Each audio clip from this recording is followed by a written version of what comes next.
probably know you had the same childhood. Like we were spending a lot of time outdoors and outside on the streets and learning from the streets, climbing like abandoned buildings, trying to make some like bombs and stuff, this Classic Russian style. Yeah, like a lot of climbing. We did like parkour before it was invented. Pretty much, yeah. Climbed everywhere, like over the buildings, under the buildings, like everywhere.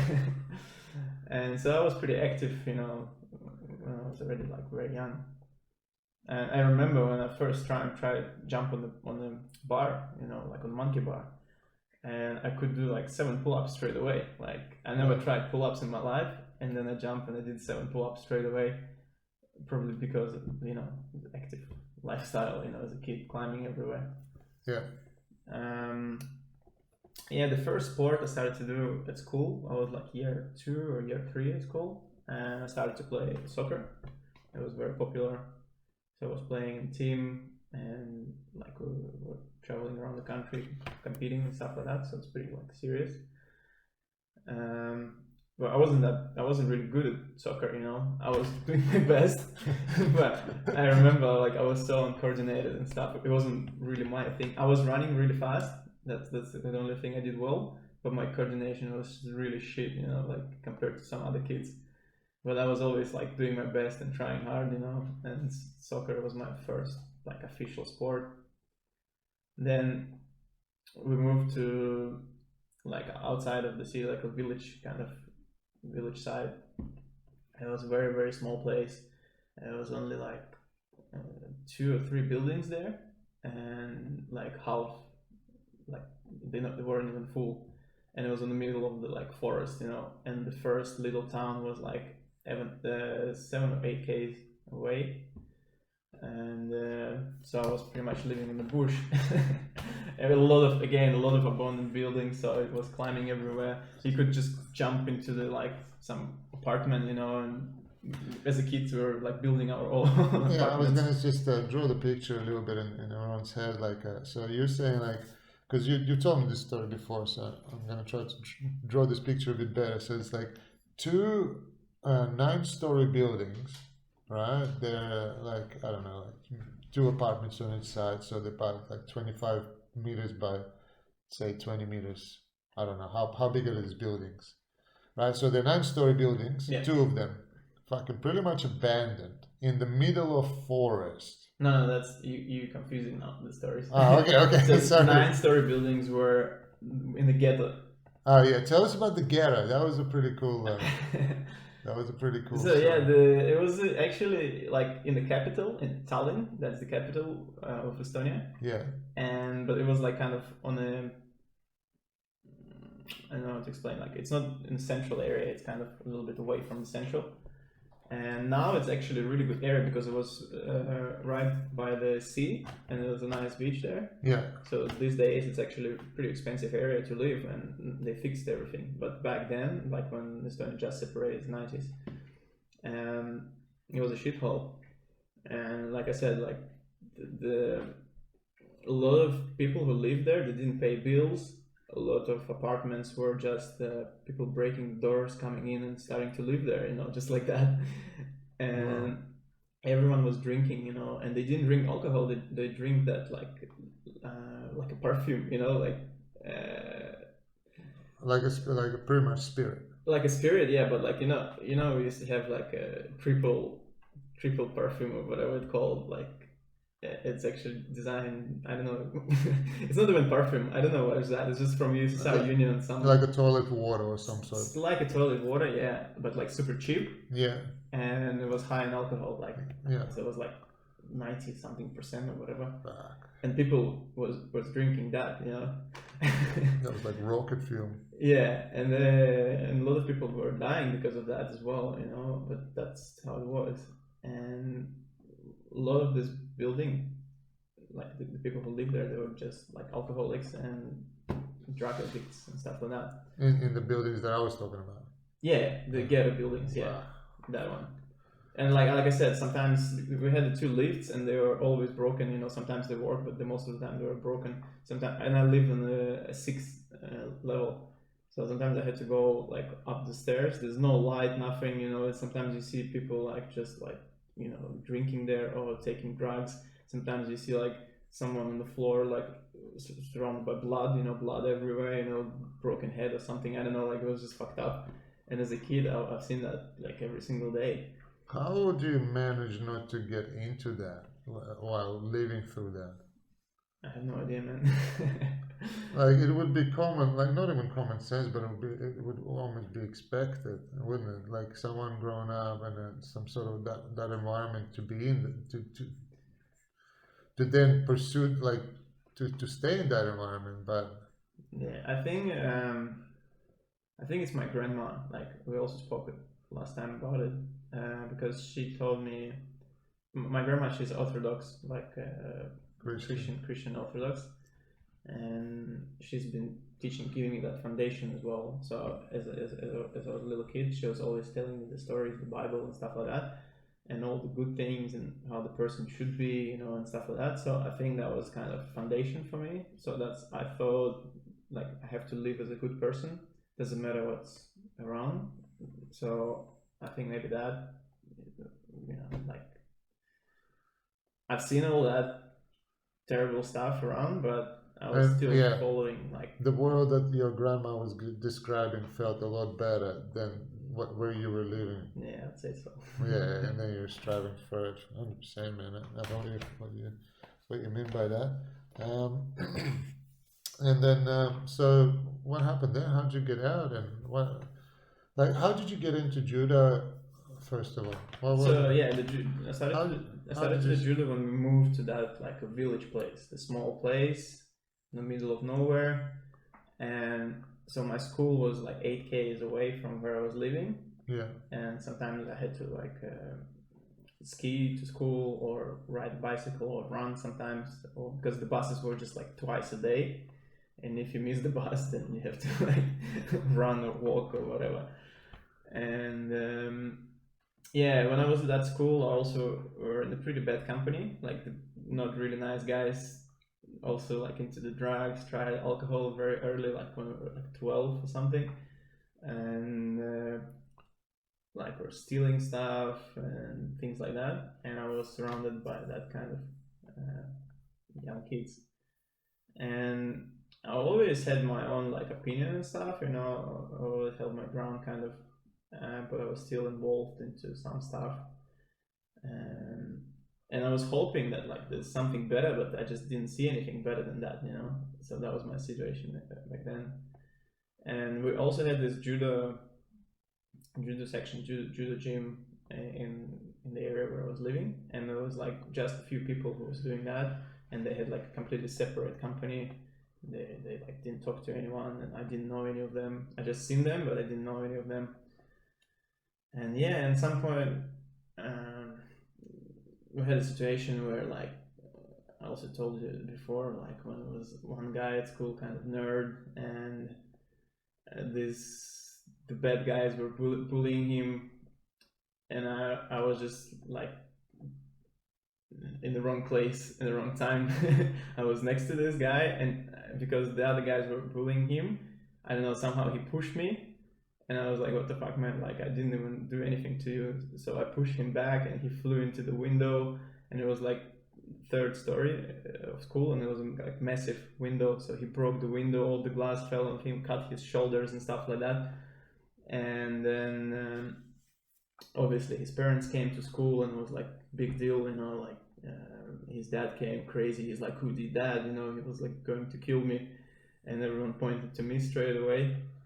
And but because the other guys, they were also involved into this, you know, and they provocate him to do that. yeah. And so after school, like I came home, and they came like 6 of them, they came to my place, and they asked me to go out, like to talk. And then I went with them. So we went behind the shop where we used to drink, like we used to ask some adults to buy alcohol, and we used to drink alcohol just behind that shop. So we went there, started to chat, and then they were like pretending that it's all good. And then one of the guys who was kind of pretending to be one of my best friends, he tried to punch me in the face, and I react, so I pulled back, and so he missed the punch, and then like all the 6 guys jumped on me and they started just kick and punch me, and stuff like that. And back then I didn't do any like martial arts, nothing, I was just like kind of trying to cover myself and like protect whatever. And then I think when they got tired, they stopped punching me, so I just left.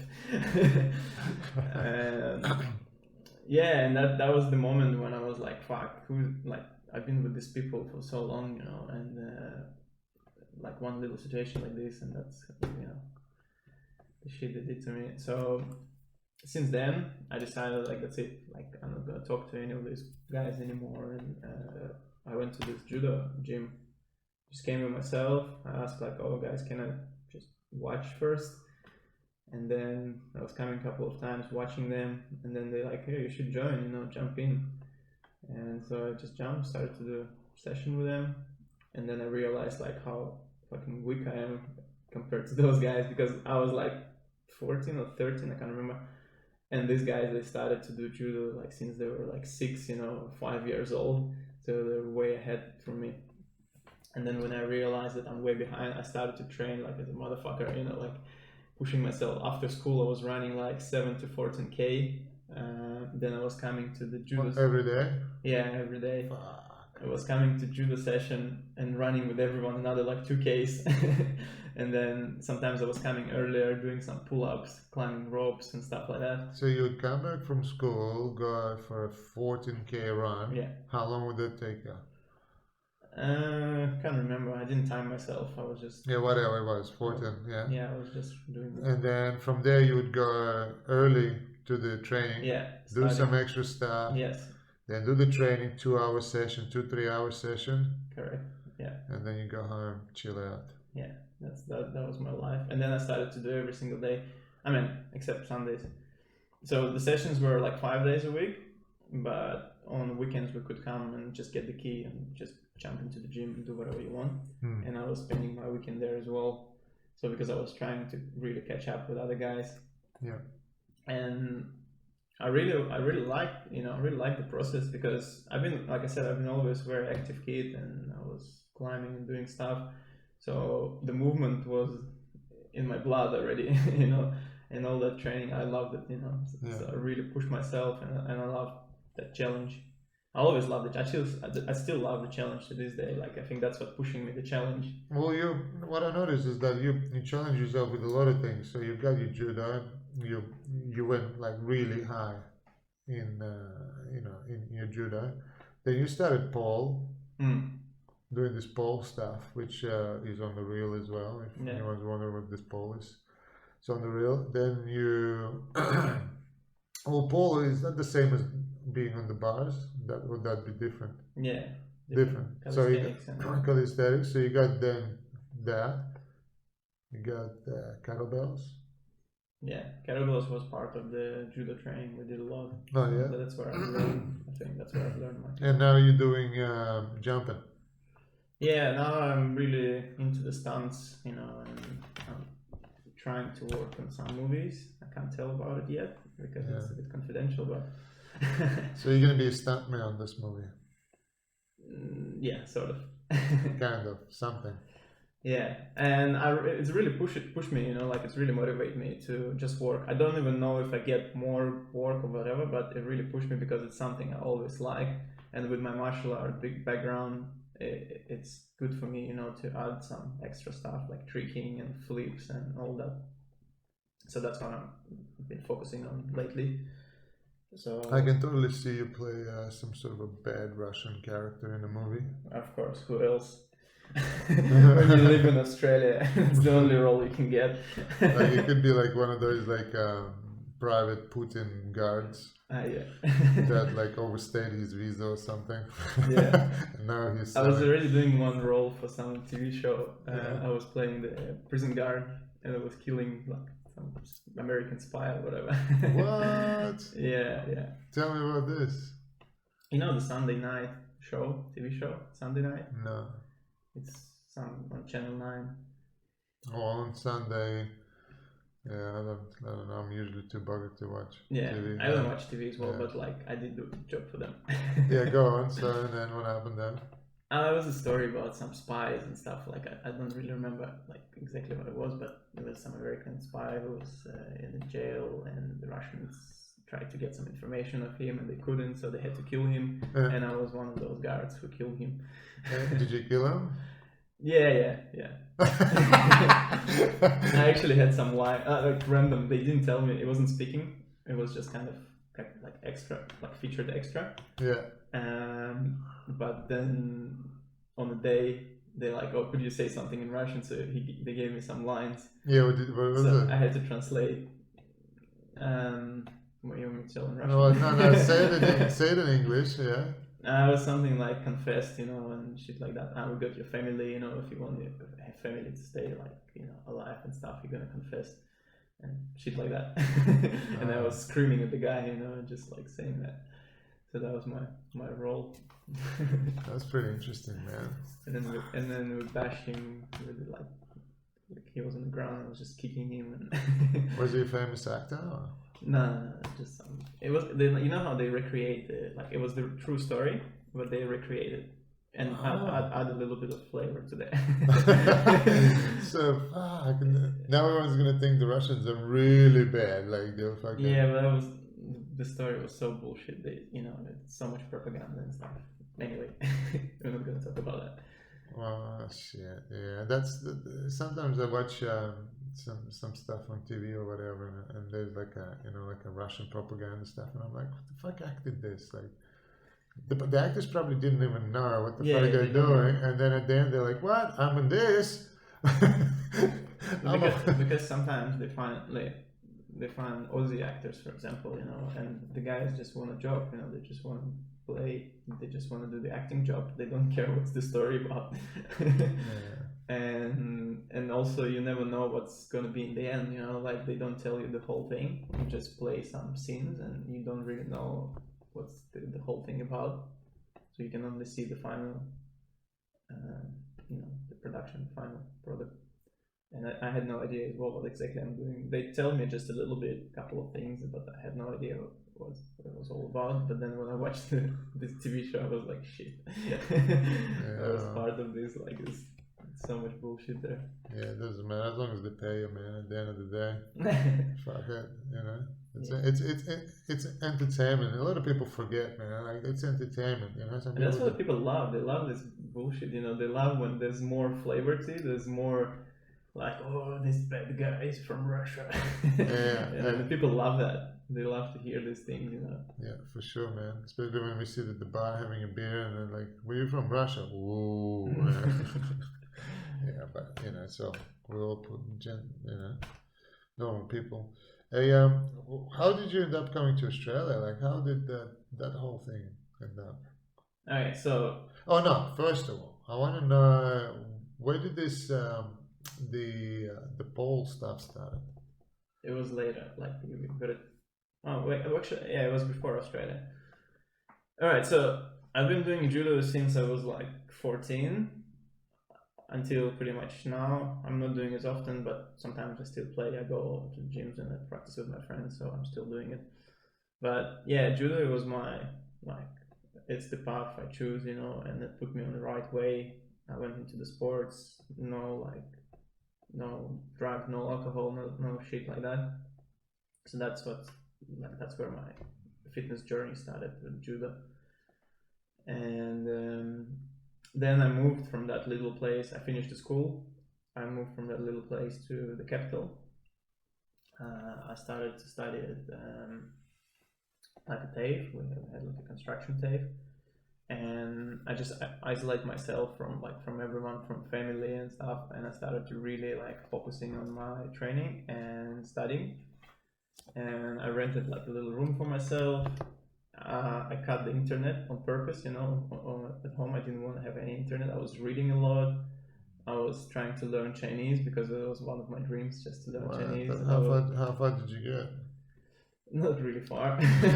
I just started to practice, learning the characters and stuff like that. But when you don't have practice, and I also didn't have any idea what I'm gonna do in life, because my parents were fucked up. They were separated. They never had their own home, and they never had enough money. So I already realized that I have to do everything by myself, like, so I can't rely on anyone in my family. And so yeah, I was just like I said, I started to work on myself, but I didn't know how I'm gonna live. Like, I always wanted to travel, but I had no idea how I'm gonna do that, because, like I said, like, I didn't have any support. I didn't have enough money. I was just a student, and I just had no idea how I'm going to travel. But I really wanted to. And so I started to learn Chinese, like some juggling. I was running every morning, doing sort of like a meditation. I was like 16, 17 years old. Fucking 17 learning Chinese. Yeah, and That's insane. yeah, and doing like my judo training is always like every single evening after the TAFE, going to judo. And I started to train with the national team, the Estonian national team back then. And yeah, a lot of judo, a lot of self work. I had also friends from parkour. They did parkour, so I was sometimes going and playing with my friends, climbing everywhere and jumping, learning some parkour stuff. And we started to do a bit of gymnastics, and we were renting like a little gym. It was actually uni gym or something, and it was pretty cheap. So we found this place and we started to rent it, and like once or twice a week we started to do a bit of like flipping gymnastics and stuff like that. So plus judo, plus parkour, and I love juggling as well, so I was juggling at home. Yeah, and so from there, I had a friend who was living in London, not living, his parents were living in London, and he was visiting them every year for the holidays. He was also studying in Estonia, and we did judo together. And so he had parents living in London, and he was always telling me, "Oh, you should come to London. You should come to London. It's like really cool there, and blah blah blah." And I was like, "Well, I wish I could, but I didn't have I couldn't afford it. I didn't have any money, and I had no idea. I didn't speak English as well. So, and then I got this. So I finished the TAFE. I went to the Maritime Academy, like to become a mechanic engineer, and that's one of the things I wanted to do. I was like, oh, maybe I become a sailor, and I can travel the world, and like that's my dream will come true, But it was like five years of studying, and there was no guarantee that you'll get a job as well. But I started, and then the year after, I got this opportunity to work in Finland. So it was good pay job, but it was like crazy job. I had to clean the roofs from the snow. It was like -25, -30. And it was a bit dodgy company as well. So yeah, you told me about this. This is dodgy as. yeah, so the guy made us like a fake IDs. He put our photos, but Finnish names, and he was just dropping us in the middle of nowhere, like somewhere in Helsinki, in Finland, and living, and we stayed there for like 8-9 hours cleaning the roofs, and sometimes we couldn't even get in, like to warm up a bit because there was nothing around. And we stay outdoors like for 8-9 hours, and it was like freezing. I got some frostbite, on my toe and stuff like that. Fuck. And but then that's how I saved money, So I spent there like 3 months working on this job. So you lost your toes, but you saved some cash. Yes, exactly. Yeah. Yeah, and every single day it was a fucked up job, like 9 to 12 hours a day, and I was living with this like bunch of guys who was like drinking and smoking every single day. We were living in a car service place, like space, and it was like another 15 guys sleeping on the floor, just one next to each other, and it was like all like everyone smoking. I couldn't breathe there, like because I didn't smoke, I didn't drink and stuff, and it was like so bad. Like it was the worst thing for me. After like 10 hours, like on the freezing cold, coming back and like staying with these guys, there. But I was still doing like handstand push-ups every day, and like pull-ups and stuff like that. I was still training, like even after like these crazy jobs. And so that's how I saved money. Then I went to London with my other friend, London was another adventure for me because again I didn't speak English. We couldn't find a job quick, so then we had to figure out something. So we just bought tents. We went to the camping shop, we bought tents, and we started to live in a tent. So I was living in a tent for about like 6 months in London during the winter as well. And my friend, he stayed with me for like 3 or 4 months, and then he left. He said like I had enough. He left back to Estonia. Yeah, after Finnish winter, English winter is like summer. Yeah. After Finnish one, it was like you're chilling in England in a nothing. tent. You're like, fuck, look at the walls. Well, almost, yeah.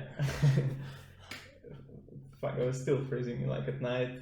When it's raining all night, it gets wet, and then by the morning it's like your tent is all frozen, because it's like minus 5 or something, and all the rain, it just freezes on your tent, and your whole tent is like frozen. You have to break the ice in the morning, pack the tent, go to work.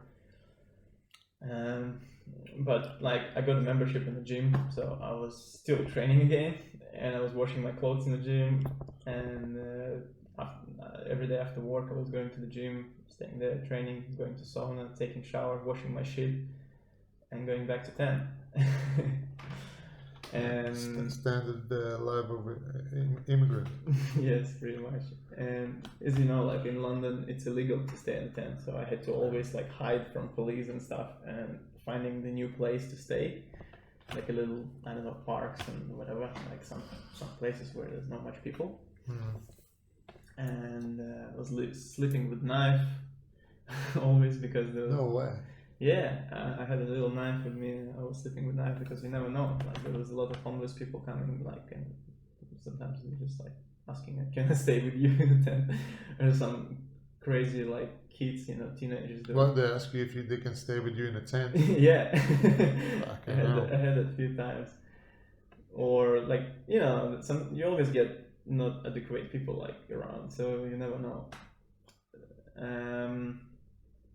So that was my life in London, and I finally got the job. So I still didn't speak English. My friend was like helping me a lot because he had like nice fluent English, and he was doing stuff for me, and everywhere I go he was helping me.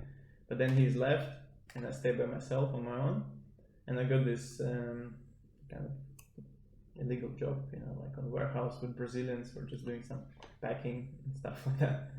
So it was some cash, Good old Brazilians. Yeah.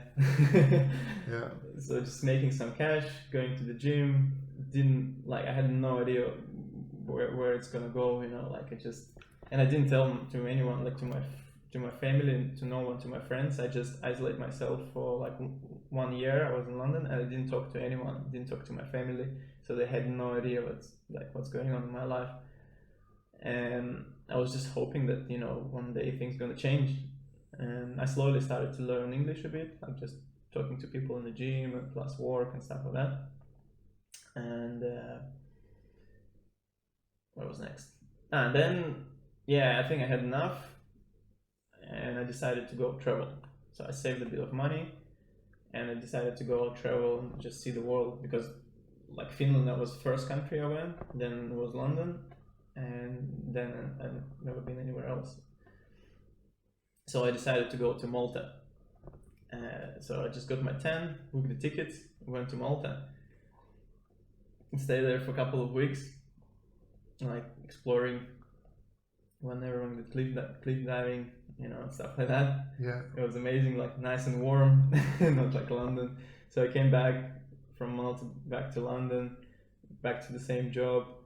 And I was always dreaming about like to live somewhere in central London, and work on like in different environment, like in some maybe hotels or something, just to be closer to more luxury life and see how it is, because I never seen that in my life. So I always wanted to. And one of my mates who was working with me, he said like, his other Brazilian mate, he's like a manager in a big shopping center called Harrods. Harrods in London. It's a big fancy shopping center. Used to belong to the Queen's family, and then one of the like Arab sheikh, he bought it of the Queen's family. Yeah. But it's like super fancy, like Well, massive who shop. cares, man? I'm not that rich. I'll never go to London or that shop. Well, like, a lot of people coming just to visit this shop. Like, Fair enough. that's the reason they come to London. I'm more of a beach guy. Yeah.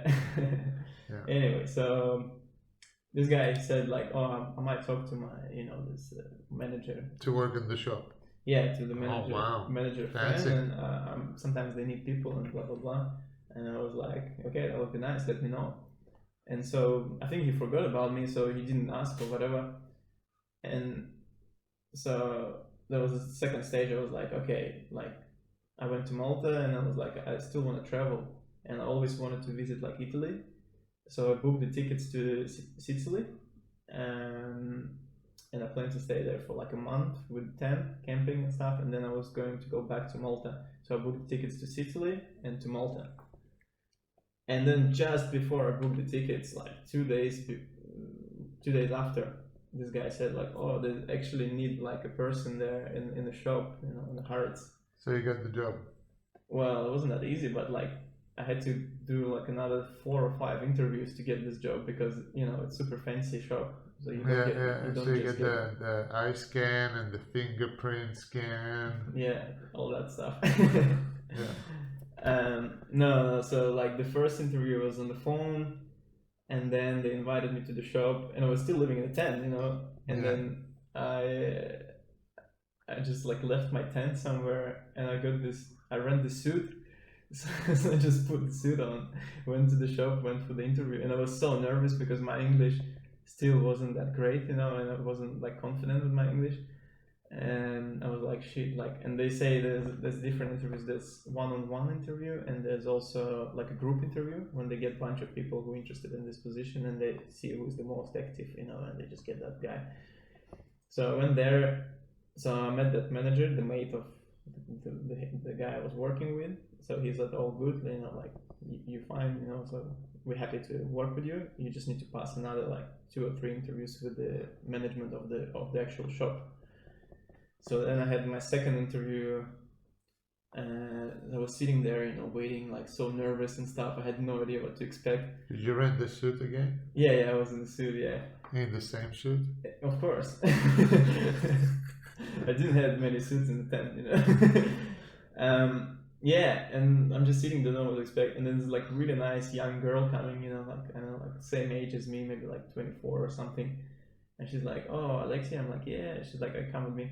So, and it was one-on-one interview with this girl. And she was one of the managers, and she was like really good looking, like blonde girl. And then she asked me some standard questions, like, why do you think you suit to this position or whatever.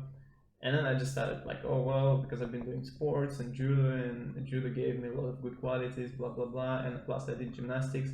And she's like, oh, really? You did gymnastics? I'm like, yeah. And she's like, oh, I'm also ex-gymnast, like, and then we started to talk about gymnastics with her.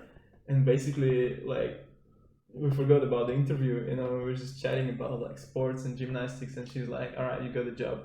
Oh, nice. What about the next interview? So I didn't have to do that. She's like, okay, you got the job. That's it. She was like one of the main managers, whatever, head managers. So that was your girlfriend after that for 2 years? I wish.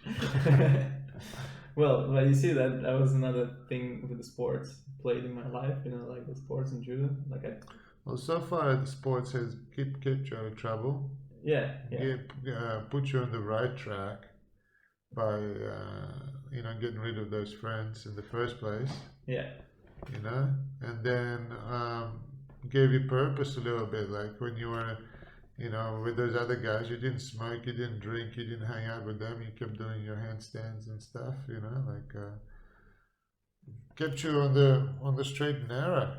This is what probably kids need these days. Yeah, especially those kids who don't see other things, like they don't have good examples in life.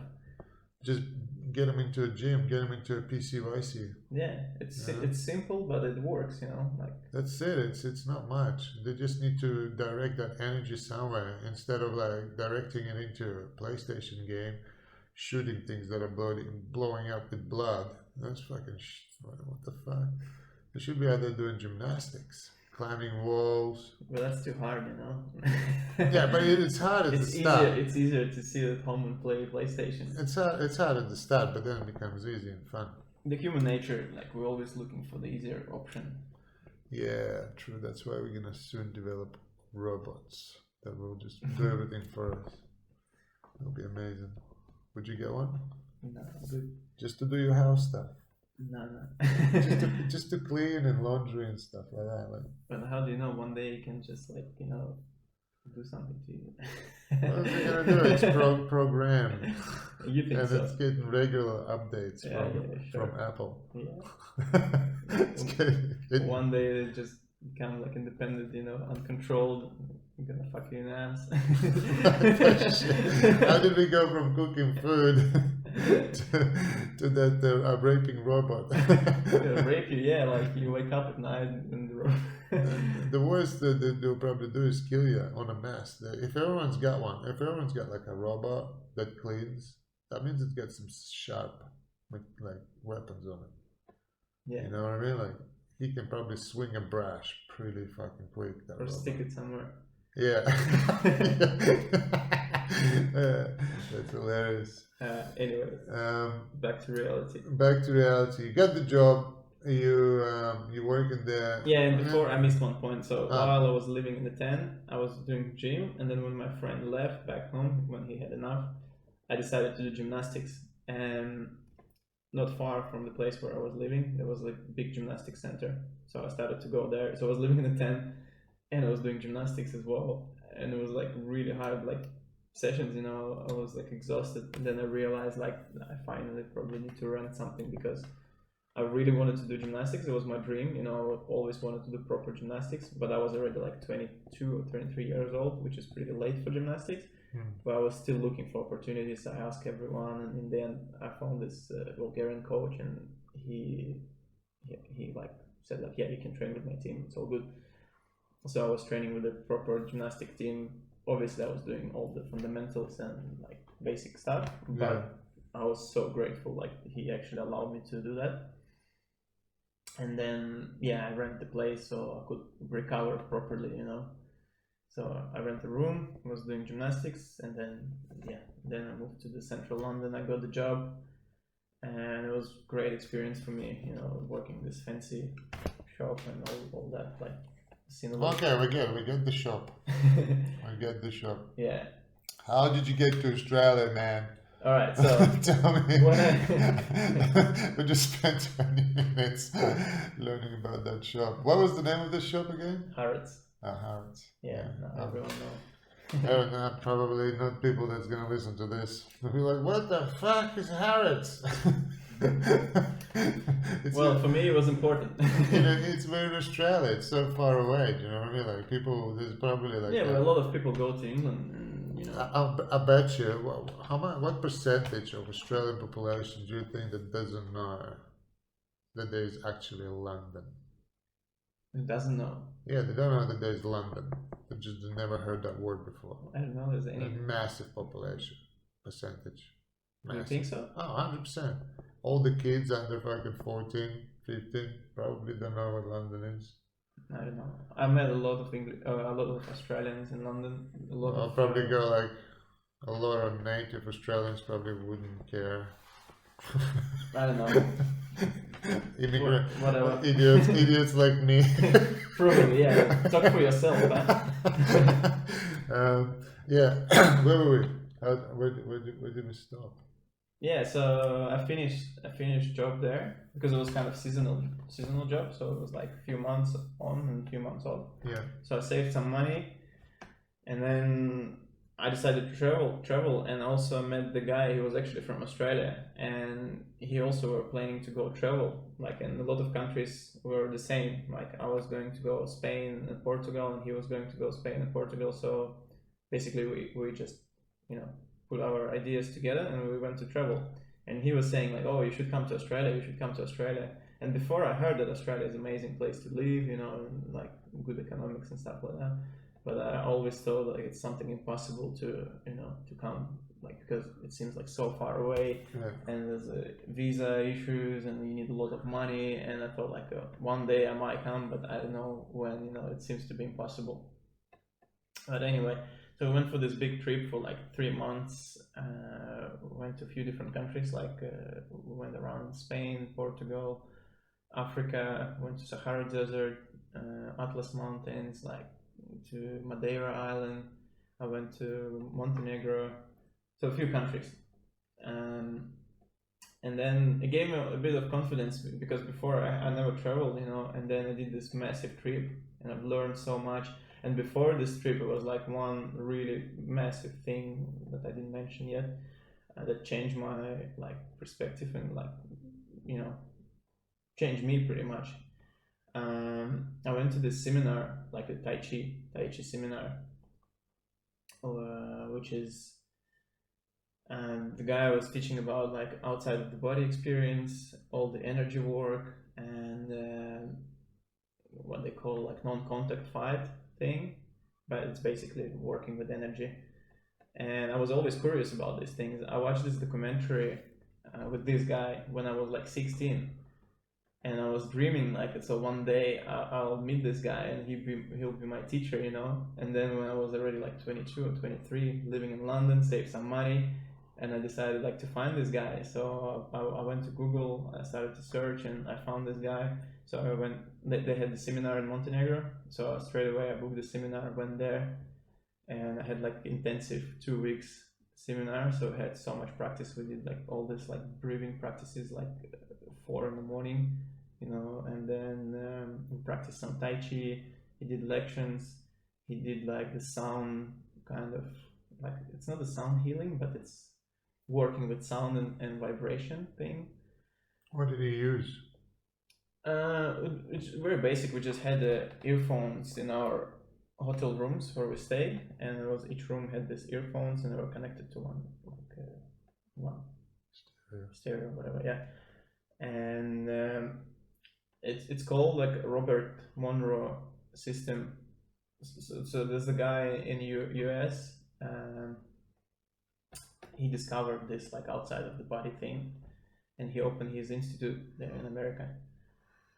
And so what's this about?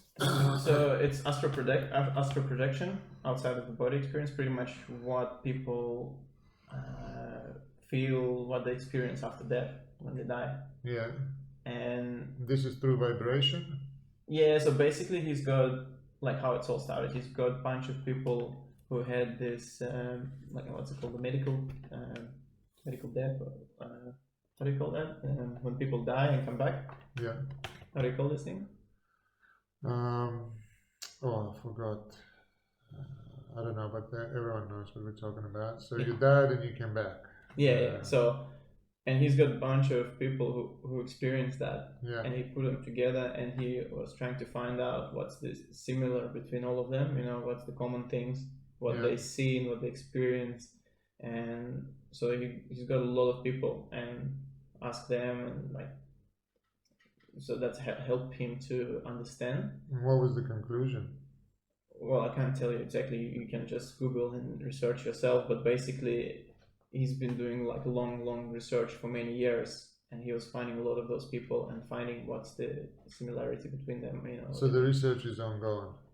No, not now. Like, basically, he has this institute, and they teaching people now. So now they figure out how to do this, how our soul basically disconnect from our body, and you can experience that, the state of death, pretty much. And they're teaching that, and they do that through the sound and vibration.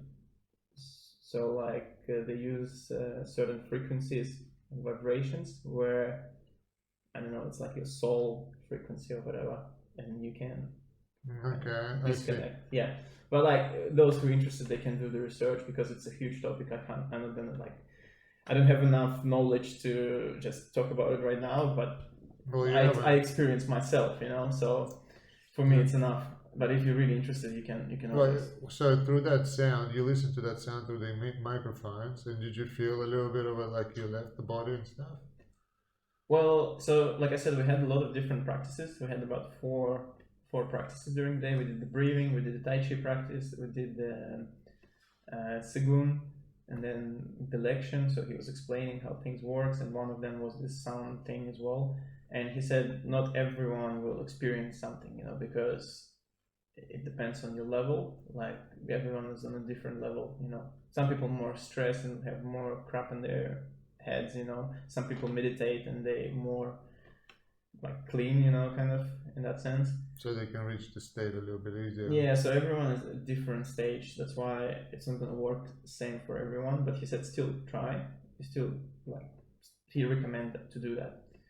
And I was doing it every day, and I was falling asleep. It was some nice kind of music playing there, and I was just falling asleep. And I went to this guy, to the teacher. I said like, "What's going on? I'm just falling asleep." He's like, "It's okay. It's normal. Like as long as you do and try, that's all you want to do now, because it's still practice." And I was like, okay, fine. And I was doing it, and every time I went, I was already expecting that I'm gonna fall asleep. And one day I was just, okay, I'm gonna go for a little nap and put the earphones. And then it was different sound. Like, I don't know, it was something that really, like for me, it felt different. It felt like that I'm more connected to that sound that day. Yeah. And then I really relaxed. It was like very deep, like meditation state. I really, really relaxed. And I just only hear my heartbeat, like a vibration of my heartbeat, and I was really focusing on my heart, and all my attention, I stopped feeling my body, and all my attention went to the heart. And then like I was just there, and it's beating, and then slowly I started to feel that like I'm losing the connection to my body. I can't feel my body anymore, and it felt like I'm coming out of from my body through the heart. That was the feeling of it. Sounds weird, I know, but like that's what I experienced. Now, you've done DMT, obviously. straight to the other topic. How do you is that different? Well, I only done DMT recently. Like I've tried, yeah, and that experience was years and years ago. So, is there anything that you can draw the parallels between the two? 100%. Like for all, like after this seminar, when I experienced that outside of the body experience, the astral projection thing, I was like, well, there's something else in this life, like because I experienced it myself, and also I experienced that non-contact thing as well. The guy, the master, he dropped, like I've done judo for like, I don't know, 10 years at the time. And he dropped me on the ground without touching me, like using some weird like powers, that I couldn't explain. And I'm not that kind of person who believes in bullshit like that, I'm just like, I like to test and try things. And that's why I came there. That's why I came to that seminar I wanted to really understand and try and experience. And so what I've learned, that I know nothing, So first of all, I had that outside of the body experience. Secondly, this guy dropped me on the ground without touching me, just using some energies, and I was like, damn, like there's something to study, there's something to learn about in life. And so yeah, like after this seminar, that's when I went to that big trip with this Aussie guy. And the whole trip I was thinking about it, because I was so shocked. I was like what am I gonna do now? Like where is my life gonna go now from there, And I was thinking, straight after this trip I'm gonna go to Russia and just stay there, and I will study with this guy, and like because he has a school in Russia, and I was like, I want to learn more about this stuff. So I was going to move to Russia, to Moscow, but before, I never really wanted to live in Russia, like like it was the last option, but because of this experience I was like, shit, like I'm gonna do that. But then this trip for 3 months, I think it's grounded me a little bit, and I've been thinking a lot about all the experience, my new experience I got, plus my goals that I used to have before, and my like fitness and movement and stuff like that. And I just realized that like I think, I don't want to go that deep yet. I don't want to go into this energy things. I still have a lot of goals and stuff just with my physical body, I wanted to achieve a lot of things. I wanted to learn all the stunts and martial arts and movements and stuff like that. So then I changed my mind and I decided like, okay, I'm not going to go to Russia now, but I still keeping that option, in my head, because one day I want to study these things a bit more, because that's life changing. But then now back to the DMT thing, because since then I've been studying a lot about like the spirituality, the astral projection, and outside of the body experience, and all these things. And then recently I've tried this DMT, the smoke. It's called like a changa. It's a plant which contains DMT in it. Yeah. But DMT and something else. It's a mix of things. They have different forms of DMT. They have one which comes from that like frog, wherever, from Amazonia or Peru. They have this frog. They scrape the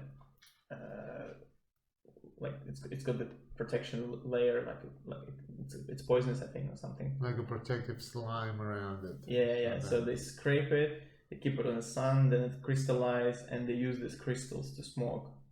And apparently that's the strongest one, and that shoots you straight out of the body, and you can experience pretty much what I experienced at that seminar, but way quicker, and it's consistent.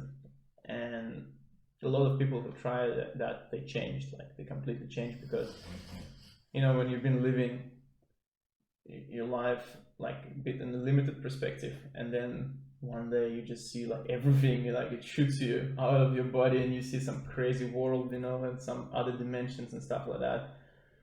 It's changing you. So I had experience of that plant, smoking that plant. And my first experience wasn't anything crazy. It was just, I've seen the mandalas, like, what's mandalas? Yeah, like if someone that doesn't know what it is, it's when you're looking through a tube as a kid, and there's pieces of kaleidoscope, I think. Yeah, is it a kaleidoscope, and then it's like pieces of glass, and they kind of like shift as you turn it, and then it changes colors and shapes and stuff. It looks pretty it's like a psychedelic kind of a patterns. thing. It's like patterns and geometrical figures and stuff, and they flow one into another.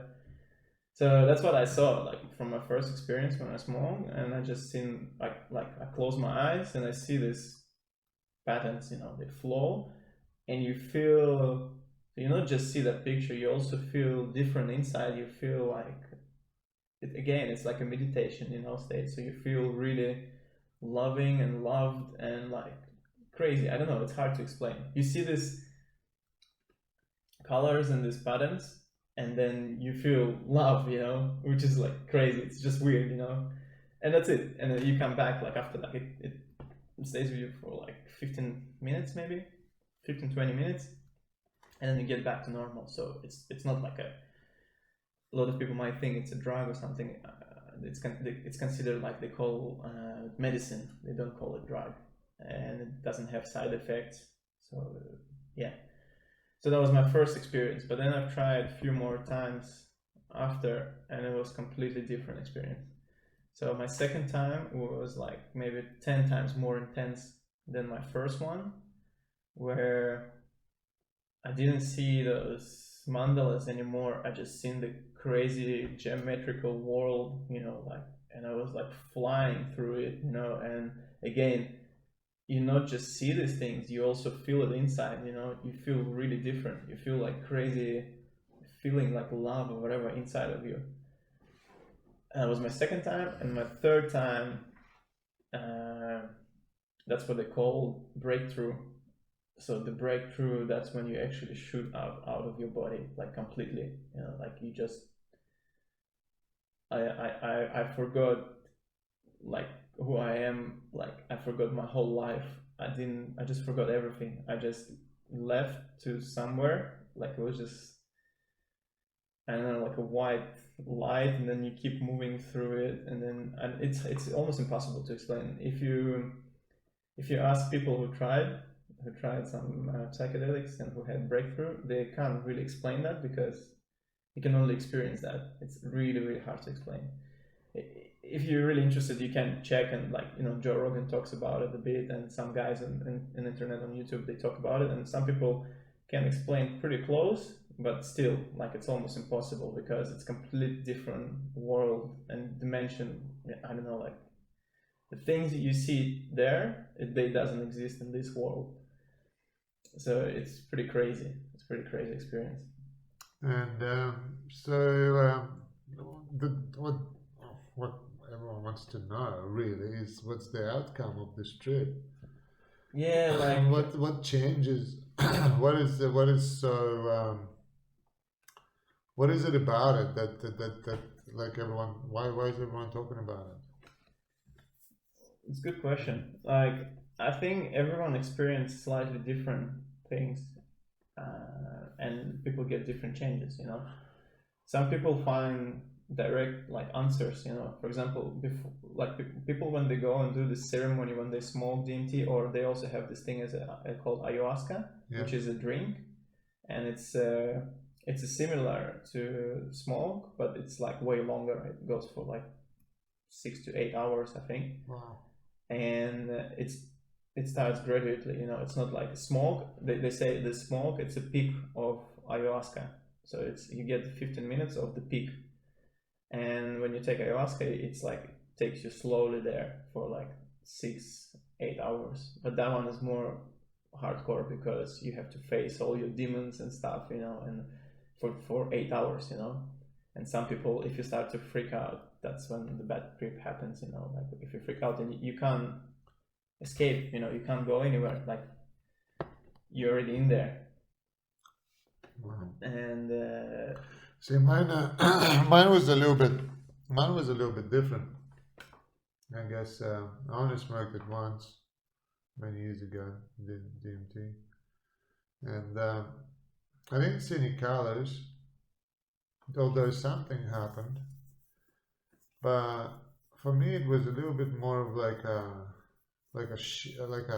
little shift personally, I think, where I was like, maybe my ego kind of like, I realized like, oh, the ego, I understood what ego was, and maybe it wasn't a good thing at certain times. yeah, that's a very common thing. Like a lot of people say about this death of ego. Yeah.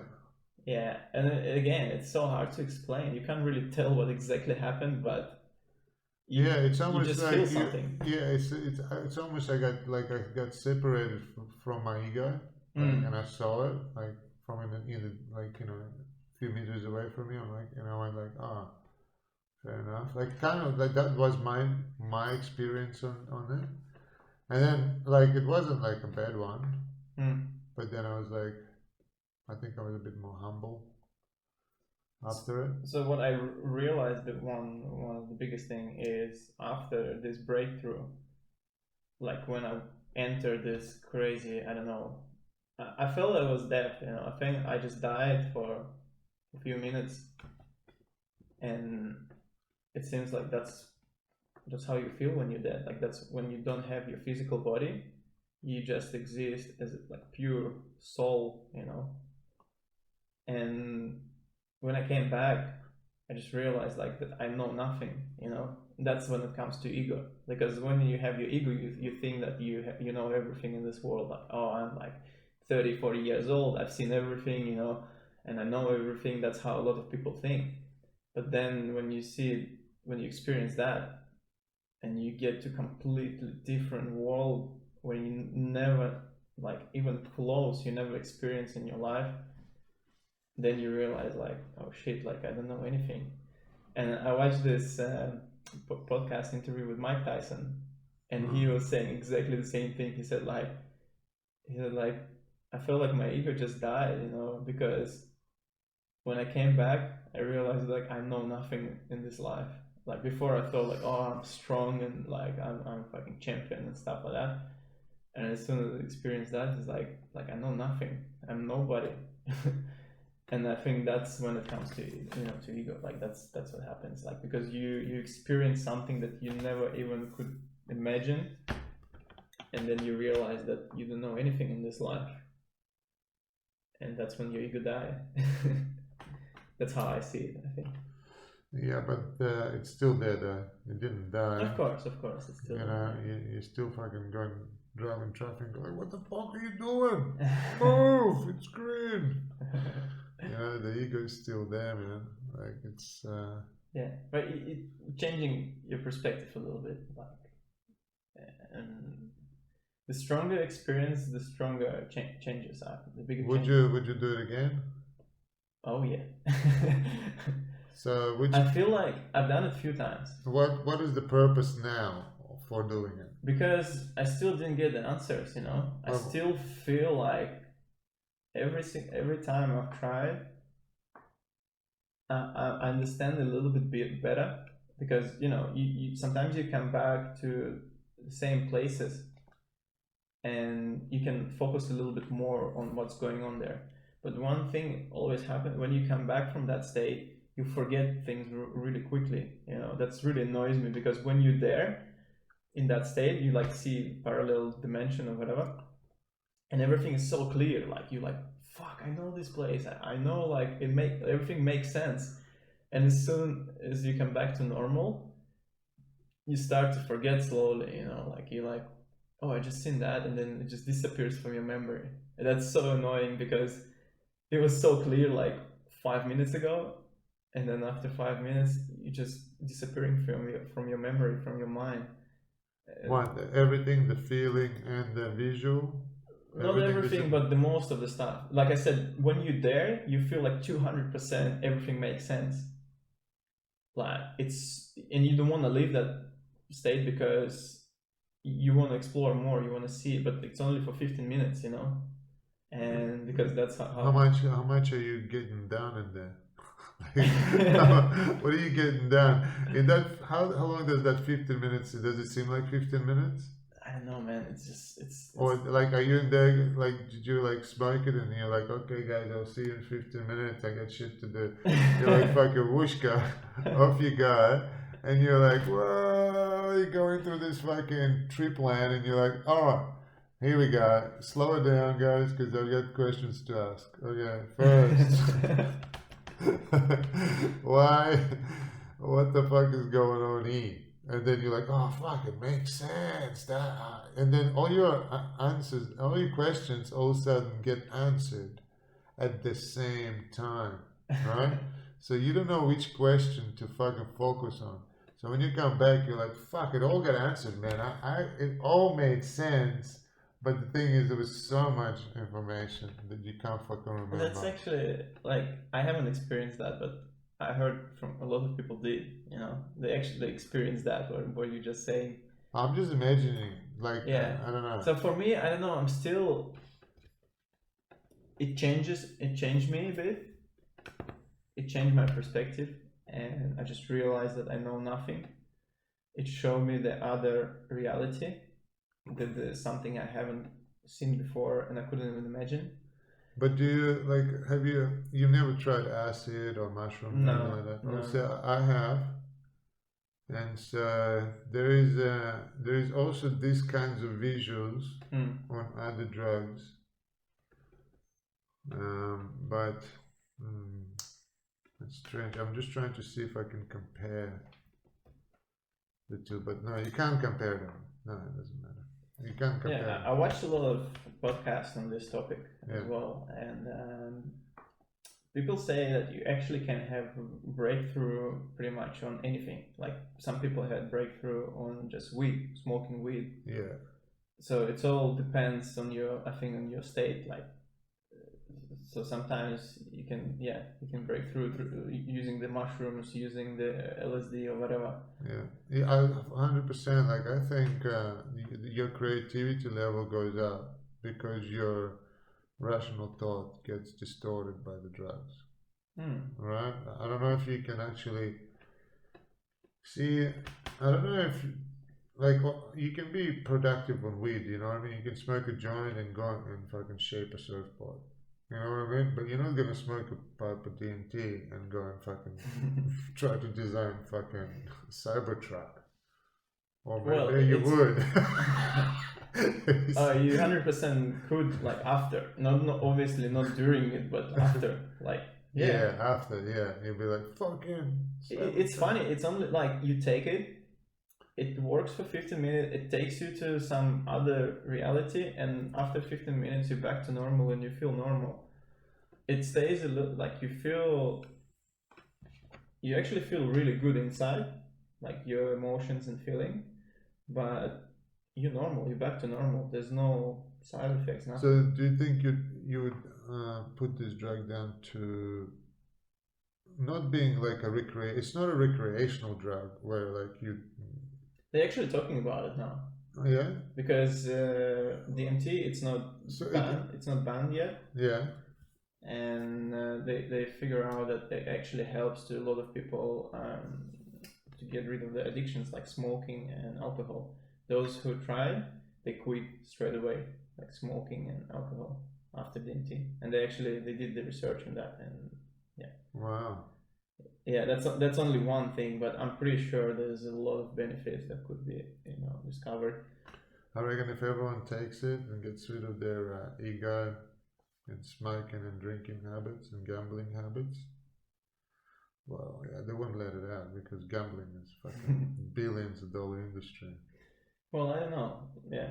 They wouldn't want people quitting gambling. No. Fucking no DMT for you guys. We want you to keep gambling. You keep spending your money. So you'd keep doing. See, that's what I thought when I did mushrooms the first time, and the second and the third time. That I was like, fuck, this and is the fourth and the fifth. I was like, this is great. I keep on doing this. But then it came to a stage where I was like, oh no, my brain can't handle this anymore. But I think you have to be careful with all. Like, first of all, you have to be careful with. I think it's all different categories of drugs. So me personally, I don't consider DMT as a drug. I still prefer to call it like medicine. DMT and maybe mushrooms as well. But all the synthetic ones, synthetic versions, I'm trying to stay away because I'm against the drugs. But we can all put them down to mind-altering substances. Well, something like that, yeah. Mind-altering substances, man. Yeah, but I think there's a difference still. There's a difference between synthetic ones and natural. Oh, 100%. Because the natural, it's designed by nature. There's no shit in there. Like, it's just something that. But whether we should take it or not is another story. True. But it hasn't done anything bad. DMT, I don't think anything. I mean, like, I'm sure there's some people that went crazy from it, but it hasn't done anything bad as per se. Yeah, I think if you do it too much, like you said with the mushrooms, you can go crazy because of the. If you're not ready for that, like if you keep taking it and you keep tripping and keep seeing some weird stuff and different, like maybe creatures or whatever, like people experience different stuff, and you're not ready for that and you don't know what's going on, then of course you can go crazy and you lose the sense of where is the reality, where is the dream or whatever, because it becomes same, and that's what happens to people. That's why they go crazy. But if you did the research and you understand what's going on, like I said, I spent like from 16 up to now studying this stuff, studying a lot of spirituality. And now when I go to these trips, a lot of things make sense to me. I know what's going on because I've been studying this stuff. I'm not just tripping, And the only reason I'm doing it, not for fun, like I'm not trying DMT just for fun. I want to actually learn the lesson, I want to understand. Okay, so sorry to stop you there because I think if you, I'll lose my thought because you said you've been studying it. So why do you think that everyone is seeing geometrical patterns? I think nobody can answer that question. Why is it geometrical patterns and not fucking, I don't know, like clouds? So, like, is it? So it's mechanical. Isn't it? Is it mechanical? Would you describe it like a fucking Swiss watch? No. Like a Mandela. I know what you mean, but the movement, does it move around? It's like a virtual reality. It's like 3D, 3D cubes, triangles, pyramids, like stuff like that. It's all flows, it's all colorful, and same time when you're watching this, you experience this crazy emotional states, you know. So I don't know how it's connected, but it just doesn't make sense. So when you see geometrical 3D things flying around and stuff like that. Plus, you feel like love and like fulfillment in your heart and your emotions, like crazy. That's what you experience. And I don't know where's the connection. And like everyone who talks about it, nobody can explain. Everybody sees this similar pictures. Similar, yeah. Similar pictures. Some people see more. Some people see like creatures and stuff. I never experienced that, but. Is there any other type of meditation that people do where they see this stuff? Yeah. So basically, you know how DMT, it's already in our body. So we have DMT in our brain, and we have DMT, some molecules in our stomach apparently.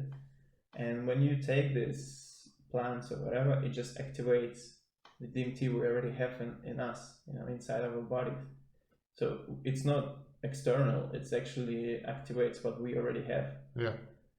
And when you do the deep meditation, the yogis who do it like for many years, they actually experience the same thing because they access the DMT. They with the practice, they access the same source of DMT and they experience very similar things. What you do through this, like plants and whatever, the crystals. And they did experiments as well. They took like very advanced yogi who's been meditating like in the temple for like years. He's just like dedicated his whole life for just being a monk, and then they gave him DMT, and he just said like, so what? Nothing changed. Like he's like, that's what I experience when I meditate. Wow. You know, so this guy it's a shortcut. Like the way I see it, this medicine, it's a shortcut to the deeper states of meditation, but it's a very short experience, you know. Okay, so this guy, this yogi that's been doing this meditation for many years, and he's been in that state a lot of fucking times. Yeah. Right? Has he come back with any fucking information that we can use? Huh? I think you're seeing things from very limited perspective right now. No, but like, has he like, okay, like, you know, if we go into anything, we come back with something. Like if I go overseas, you know, and you're like, oh, hey bro, where you going? We'll be like, Moscow. Be like, oh, bring back something, you know. So this guy bring matryoshka, yeah. Bring back a Russian hat. Balalaika. But what is he saying? Like, you know, obviously there's no, is like, we all can't get on fucking DMT, right? But people might listen to this and go like, oh yeah, everyone can meditate. Yeah, they can meditate, but what are they going to get out of it? Why is it like he spent so much time there? Like he's got to know something. What's he not sharing? They share, like all the yogis. They share. Oh yeah, but what is the? Well, it's not like in 2 words conversation. Like you're gonna study it. Like you can look into the yogi philosophy and you can find the answers there. But like trying to say short, first of all, like if you would experience the state of death, would it change you? I think the biggest fear people have had is the fear of death, right? Well, mostly. Why we like death or death of someone else or dying. So losing, death, because we don't know. Like the most of the people don't know. Like they have no idea what's after. Yeah, and that's why you don't really wanna experience that. And we live like we are immortal. You know, like we're not gonna die. Like a lot of people live like that. Like nobody wants to think about the death, but we're all going there. You know, like. Our whole life is going towards the death, right? That's the reality. Yeah, that's right. Yeah. But we just ignore it and we don't want to think about it. Yeah, and I think what the meditation does, and this medicine, and if you want to call it drugs, it takes you there. It takes you to these states which is different to your normal state, and you just realize, oh shit, there's more to life than what I just see, you know.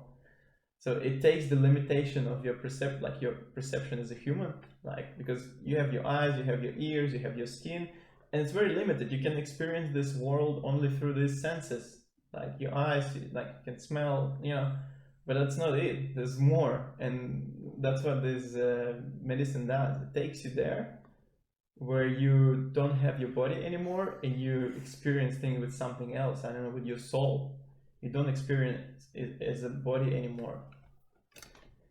And that's what the yogis are doing. When they go to the super deep states of meditation, they go outside of the bodies and they're pretty much experiencing the death. You know, when your body is not with you anymore, you exist as a soul, and that's it. Like you have like astral projection, which is like you can go the astral, and you can meet some other creatures there, and there's a lot of shit going on.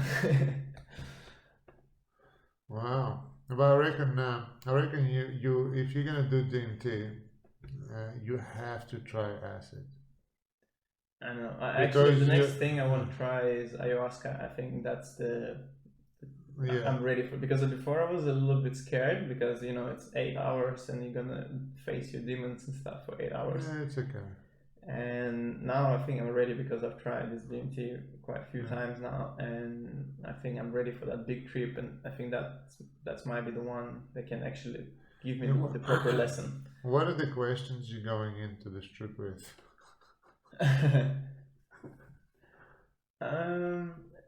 It's not, I think it's not the question. I think I got my answers already for the most of the questions I had. I think it's more of a guidance, you know, like just like help I'm looking for. I don't know, like it's not enough to just understand. You also have to match to this. You know, like you can understand how to be a successful person, what needs to do, how to be like rich and whatever, but to be that person, that's another question, you know. Sometimes it's a lot of work.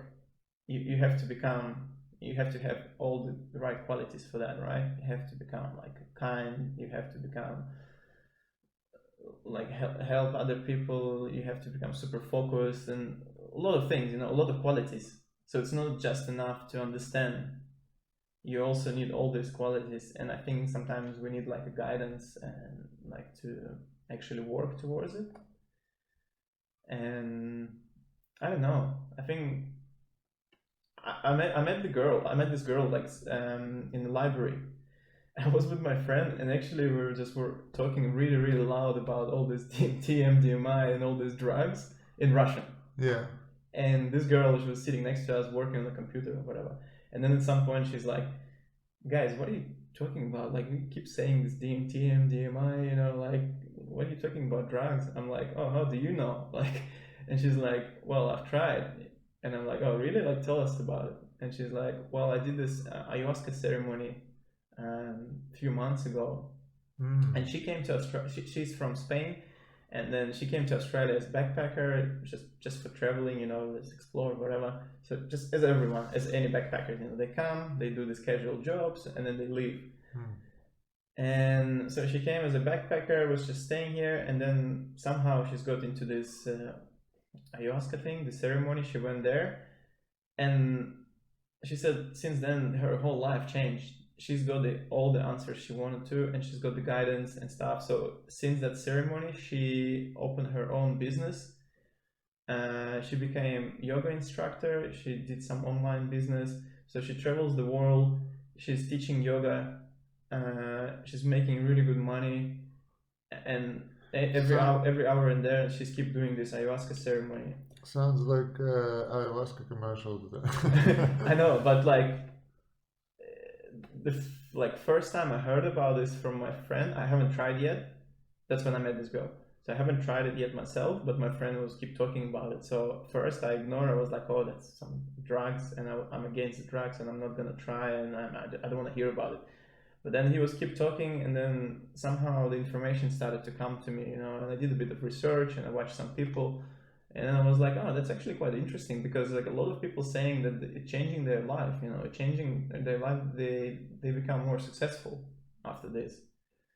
And I was like, that's interesting. So I started to explore more and just read about it and watch people. And then I meet this girl in the library, and she's telling me this story like live, not from internet. She's actually telling this, like, it's so random. And I was like, wow, there must be like some kind of a sign maybe or something, like, and yeah. And she said like she's so happy. And the way she explained, I was like, can you tell us like why, like what did you experience? And she said that she's seen herself, like before she was living and seeing this world from very like narrow perspective, like everything is limited, just very basic, like everyone, you just want like to think about job, you think about like how to get some food, eat and have fun and blah blah blah. And then she said when she took it, she's like flew up to the sky, and then she's seeing the big picture of everything. Before it was like narrow, just from there, like from very very narrow, and then she's seen the big picture, like the big map. And then she's like, okay, now I know what to do, because she's seen like a big picture of her life. Wow, yeah. And then she started, and she's got the action instantly, when she came back from the ceremony, and she started to do things, straight away, because she knew what to do. And also she said she feels like some kind of spirit attached to her during the ceremony, and like an angel or spirit, whatever, and he's guiding her when she needs like the right answers. She's kind of like meditating, whatever, relaxed, and she's asking, and I think that then this spirit helped her to make the right decisions in business and whatever. And that was her story. Wow, that's fascinating. And then, like I said, I watched so many podcasts, and people say the same thing over and over. A lot of successful people, a lot of like rich people who try that say exactly the same thing. Well, some of the famous people that done ayahuasca, that they went like completely opposite. Like I think Jim Carrey, didn't Jim Carrey did a bit of ayahuasca, and then he went from being this movie star to being like a complete hippie, like. Yeah, but I think like listen what he's saying. He's actually saying all the right thing now. Yeah, he is, but he's doing it in a really crazy way. Because he is crazy. He is crazy. He's a comedian, what I mean? Yeah, but he's like, he came on this what is it, Grammy or whatever ceremony, and he was just saying straightforward everything, because before everyone is like so fake, they just say whatever people wants to hear, and he say what people don't want to hear there, and I thought it was great. Like I was like, wow, he actually did it, and he just step out from this bullshit, film industry, and now he's saying whatever he thinks, and he's doing these TED talks, and like I think it was changed him completely. It changed him, yeah, and I think to the better. 100%, yeah. Well, a lot of people call him crazy now, and they say like, oh, he lost his mind or whatever, because they don't understand. He was awesome before, but he's awesome now. So interesting, man.